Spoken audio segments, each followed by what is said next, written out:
여기 미국 뉴욕 공항으로부터 이륙한 아메리칸 항공 소속 승무원들이 있습니다. 이들은 불만 섞인 표정으로 승무원 대기실에 들어왔는데요. 그곳에는 다음 비행을 대기하는 한국인 승무원들이 있었습니다. 그때 마침 미국인 승무원 중 한 명이 갑자기 이상 증세를 보였고 한국인 승무원이 그녀를 어딘가로 데려가기 시작했습니다. 그곳에 도착한 미국 승무원들은 놀라움을 감출 수가 없었는데요. 도대체 그들에게는 무슨 일이 있었던 걸까요? 구독과 좋아요 부탁드리며 오늘 사연 재미있게 시청하시기 바랍니다. 본 내용은 해외 커뮤니티 레딧에 있는 사연을 재구성하여 만들었습니다. 안녕하세요. 저는 미국에서 승무원으로 일을 하고 있는 제시카입니다. 저는 아메리칸 항공 항공사에서 일을 하고 있는데요. 제가 지금 가장 많이 하는 고민은 승무원 일을 계속해야 하나에 대한 고민입니다. 3년 차밖에 안 됐지만 제가 생각했던 승무원과 너무 달랐기 때문에 부모님과도 이야기 나누어 보고 친구들과도 이야기해 보았지만 하는 말은 전부 똑같았어요. 어렵게 승무원이 되었는데 왜 그만두려고 하냐는 말뿐이었죠. 그래서 저는 배정된 비행만 마치고 일단 휴가를 쓸 예정이었어요. 승무원 일을 계속해야 하나에 대한 고민도 해보면서 머리도 식힐 겸 여행을 좀 가야겠다 생각했습니다. 저는 곧 다가올 휴가만을 생각하면서 일을 열심히 하고 있었습니다. 그렇게 남은 비행을 하나하나 해가며 마지막 근무가 다가오고 있었어요. 그날도 다른 날과 크게 다르지 않은 비행이었습니다. 뉴욕에서 시작해 시애틀을 경유하여 일본으로 가는 비행이었어요.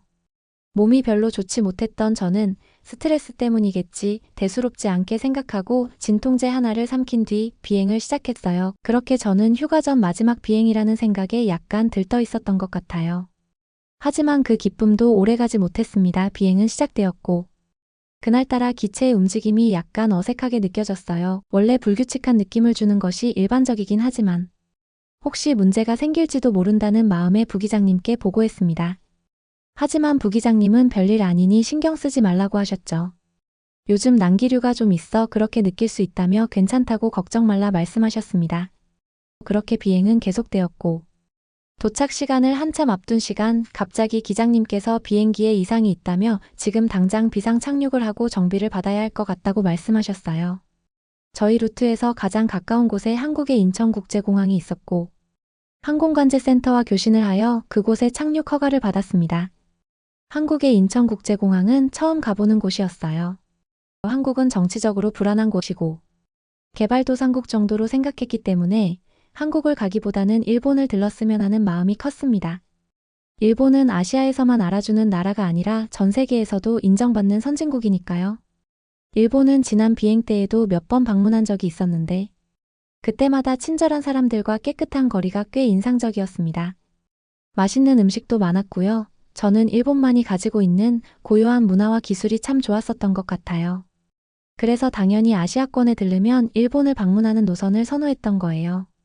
사실 승무원으로서 특정 인종의 선입견을 가지면 안 되지만 비행을 하면서 아시아권의 사람들에 대해 안 좋은 경험이 좀 많았던 건 사실이에요.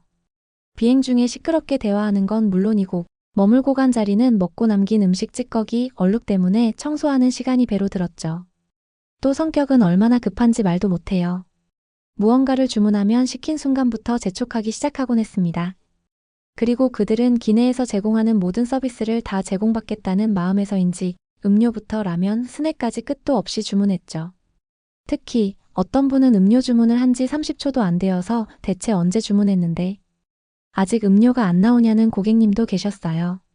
그런 고객님들은 대부분 중국인 승객들이었고 솔직히 생김새가 비슷해 저는 아시아권이라면 모두 비슷하려니라고 생각하게 되었어요. 일본만 빼고요. 그러니 이 한국에 비상착륙하는 걸 반길 수가 없었죠. 보통 비상착륙을 하게 되면 몇 시간이 아니라 몇 일을 체류해야 하는 경우가 다반사이고 마침 몸도 안 좋았기 때문에 의료 서비스도 잘 갖춰진 곳에 가고 싶다라는 생각뿐이었거든요. 그리고 한국에서 비행기를 수리한다는 부분도 믿업지 못했죠. 저희에게 음료를 주문할 때도 빨리빨리 난기류 때문에 벨트를 착용하고 착석해달라고 요청하면 그 정도로 죽지 않으니 괜찮다고 대충 하라는 말을 던진 한국인들이 많았기 때문에 비행기도 대충 수리하지 않을까 걱정됐기 때문이에요. 기술적으로 뛰어나고 뭐든지 꼼꼼하게 처리하는 일본에 가서 고쳤으면 했는데 하필 휴가 전 마지막 비행에서 이런 일이 일어나다니 그때 저는 짜증이 많이 난 상태였어요. 그래도 아무도 다치지 않고 무사히 도착했기에 저는 다행이라고 생각했습니다. 알고 보니 생각보다 비행기의 결함이 심각했고 일본까지 비행을 이어나갔다면 큰 문제가 일어날 수도 있던 상황이었던 거예요. 기장님은 우리가 비상 착륙을 하지 않았더라면 어떤 일이 벌어졌을지 상상도 안 된다며 천만다행이라고 하셨습니다.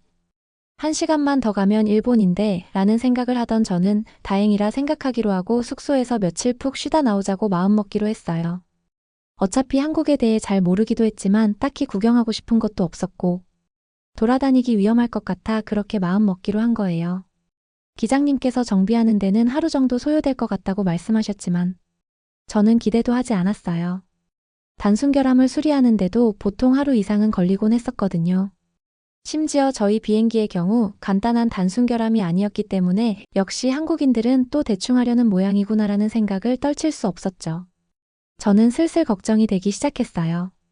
이 비행기로 다시 돌아가야 하는데 불안해서 탈 수 있을까? 그 생각뿐이었죠.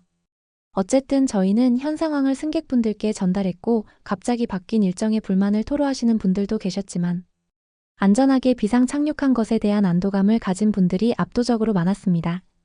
일단 확실히 진단된 결함 외에도 다른 치명적 결함이 발견될 수 있다는 판단하에 승객들은 공항에서 크게 벗어나지 않는 장소에서 대기하기로 하였어요. 한국에는 승무원들의 휴게 공간이 있다길래 우선 그곳을 찾아갔어요. 휴게 공간에 도착하니 그곳에는 한국의 승무원들이 대기를 하고 있었습니다.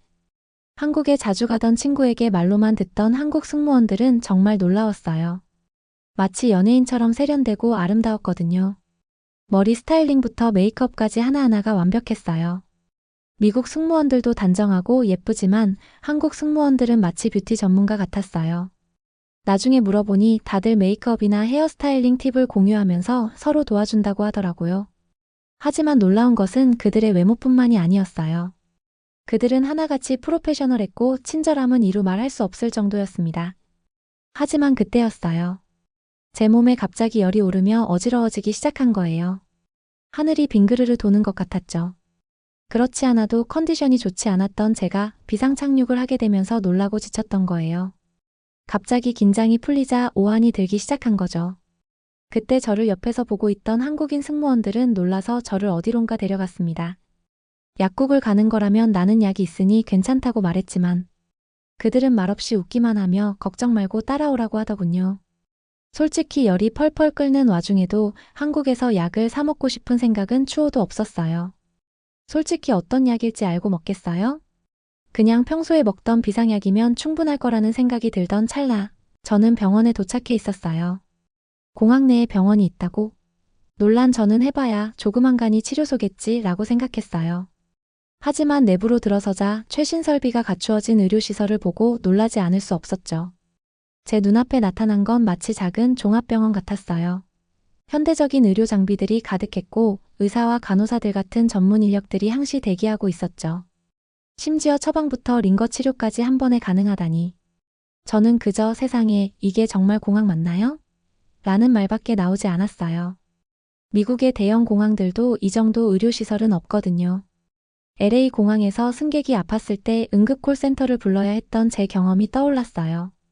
구급차가 올 때까지 20분을 기다려야 했는데 여기선 5분도 안 되어 전문적인 치료를 받을 수 있었던 거예요. 그제서야 제가 한국에 대해 얼마나 잘못된 편견을 가지고 있었는지 깨닫기 시작했죠.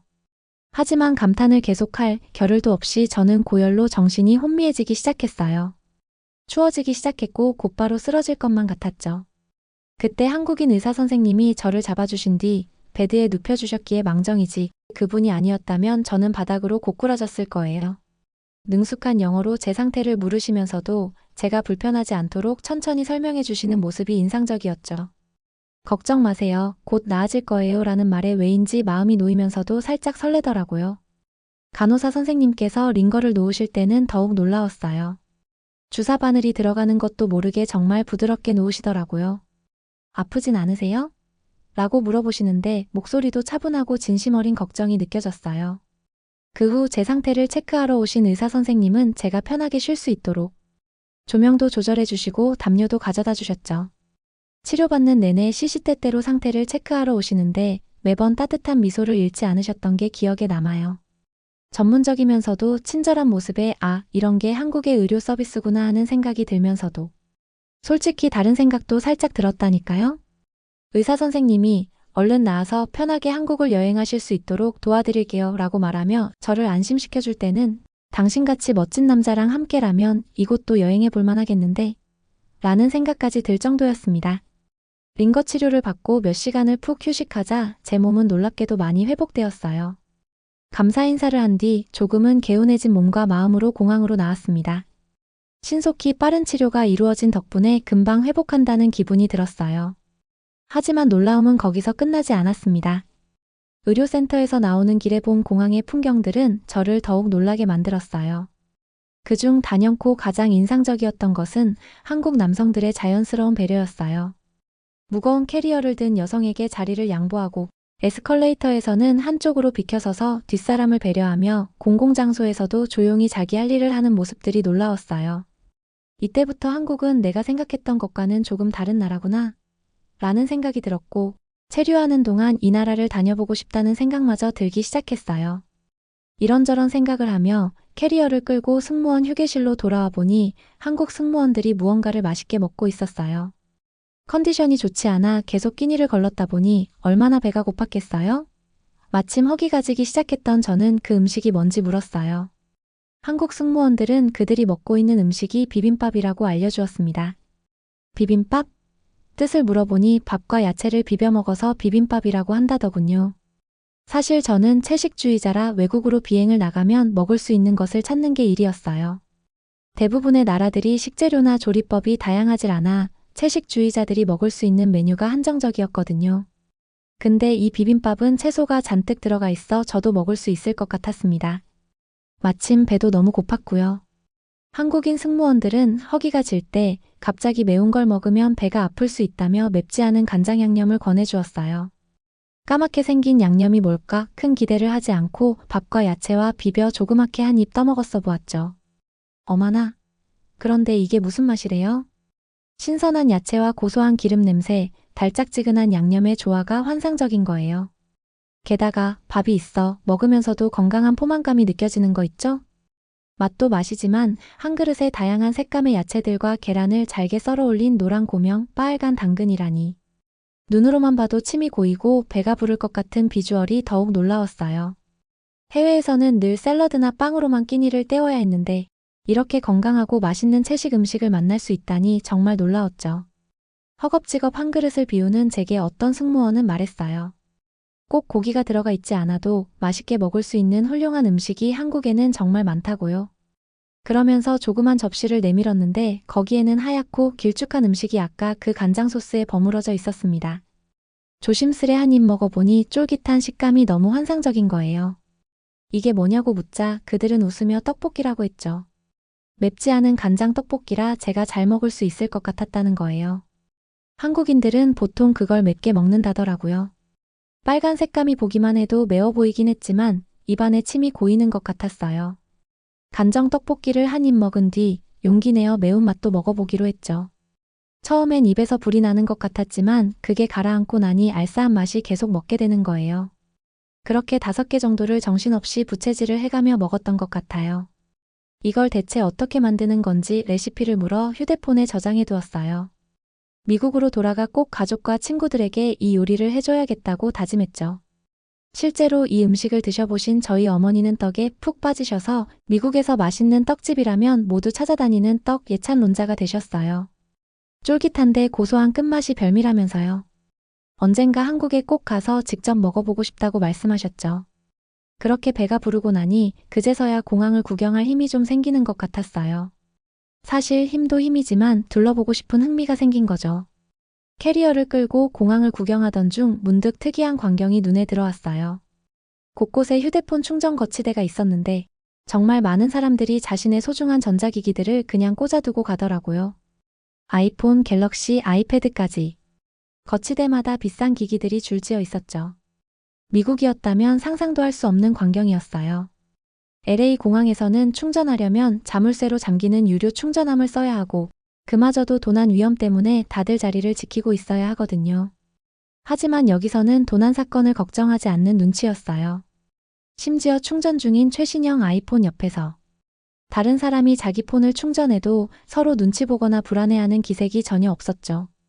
한국 승무원에게 물어보니 그건 너무나 당연한 것 아닌가요? 남의 물건을 가져가면 안 된다는 건 다들 알고 있죠. 라고 너무나 자연스럽게 대답하더라고요. 마치 제가 이상한 질문을 한 것처럼요. 그 순간 저는 이 나라가 얼마나 특별한 곳인지 다시 한번 깨달았습니다. 공항은 규모가 대단해서 가도 끝이 없었고, 보통 공항에 입점되지 않은 고가의 명품 브랜드들이 즐비한 면세점을 보면서 한국이 내가 생각했던 것과 다르다는 것을 깨달았습니다. 말 그대로 충격의 연속이었지 뭐예요? 신기해하며 주변을 둘러보던 중 저는 고열과 장시간의 비행으로 유니폼이 땀에 젖었다는 것을 발견했고, 어디서 갈아입을지 어떻게 세탁할지를 고민하며 옷을 만지작거리고 있었어요. 마침 한국 승무원이 제 고민을 눈치챘던 것 같아요. 혹시 옷이 불편하시다면 여기 공항 안에 세탁소가 있으니 맡기시는 게 어때요? 2시간이면 드라이 클리닝까지 해주거든요. 라고 웃으며 얘기해주는 게 아니겠어요? 공항에 세탁소라니 처음엔 제가 잘못 들었나 했어요. 옷도 옷인데 저도 찝찝하네요. 어디 씻을 곳이 있을까요? 잠시라도 숙소를 잡아야 하나 고민이에요. 너무 멀리 나가면 급히 돌아오기 힘들까봐 걱정도 되고요. 제 걱정 어린 질문에 그녀가 환하게 웃으며 말했어요. 걱정 마세요. 여기 샤워실도 있고 옷 맡기시고 씻으신 다음에 캡슐 호텔에서 편하게 쉬실 수 있어요. 내가 제대로 듣고 있는가? 순간 제 귀를 의심했죠. 공항 안 세탁소에 샤워실에 심지어 호텔까지요? 그녀를 따라가 보니 정말 깔끔한 세탁소가 있었고 24시간 운영한다고 하더라고요. 유니폼을 맡기고 바로 옆 샤워실로 향했는데 그곳도 놀라웠어요. 고급 호텔 같은 청결함에 어메니티까지 완벽하게 구비되어 있었거든요. 상쾌하게 씻은 후 찾아간 캡슐 호텔은 또 다른 차원의 경험이었어요. 비행 피로를 풀기에 완벽한 아늑한 공간이었죠. 침대는 놀랍도록 포근했고 개인 공간이라 안정감도 있었어요. 비상 착륙으로 당황스러웠던 마음이 이런 편안함 속에서 씻겨 내려가는 걸 느꼈죠. 깊은 잠에 빠져들기 전 이런 게 공항 서비스구나 하는 생각이 들었어요. 미국의 그 어떤 공항도 이런 세심한 서비스는 없었거든요. 승무원인 제가 봐도 그저 감탄밖에 나오지 않았습니다. 더 놀라운 건 비행 정비였어요. 하루 이상 걸릴 거라 생각했던 정비가 6시간 만에 끝났다는 연락을 받았을 때 얼마나 놀랐는지 몰라요. 한국의 기술력에 완전히 저의 편견은 산산조각나고 말았어요. 이제는 제가 한국의 열렬한 팬이 되어버렸어요. 휴가로 다른 나라를 가려고 했던 계획들을 미루고 한국에 다시 와 여유 있게 이곳에 머무르며 한국을 알아보고 싶다는 생각이 들었죠. 한국의 문화와 예절을 더 가까이서 배우고 싶어진 거예요. 특히 한국 사람들의 따뜻한 배려심과 건강한 식문화는 정말 매력적이었습니다. 지금은 누군가 여행지를 추천해달라고 하면 망설임 없이 한국을 추천합니다. 안전하고 편리한 데다 채식주의자도 맛있게 먹을 수 있고 무엇보다 따뜻한 인정이 있는 나라니까요. 특히 여성 혼자 여행하기에도 정말 좋은 나라라고 자신 있게 말할 수 있습니다. 지금까지 사연 어떠셨나요? 저도 이 이야기를 들으며 한국인으로서 당연하게 여겼던 것들이 외국인들에겐 얼마나 특별하게 다가올 수 있는지 새삼 깨닫게 되었습니다. 자연스러운 배려와 친절, 그리고 건강한 식문화가 우리나라의 가장 큰 매력이 될 수 있다는 점이 인상적이네요. 이런 우리나라의 장점들을 더욱 소중히 여기고 지켜나가야 하지 않을까요? 다음에 더 좋은 이야기로 찾아뵙겠습니다. 구독과 알림 설정으로 따뜻한 소식 더 빨리 전달받으실 수 있답니다. 오늘 영상은 여기까지입니다. 시청해주셔서 감사합니다.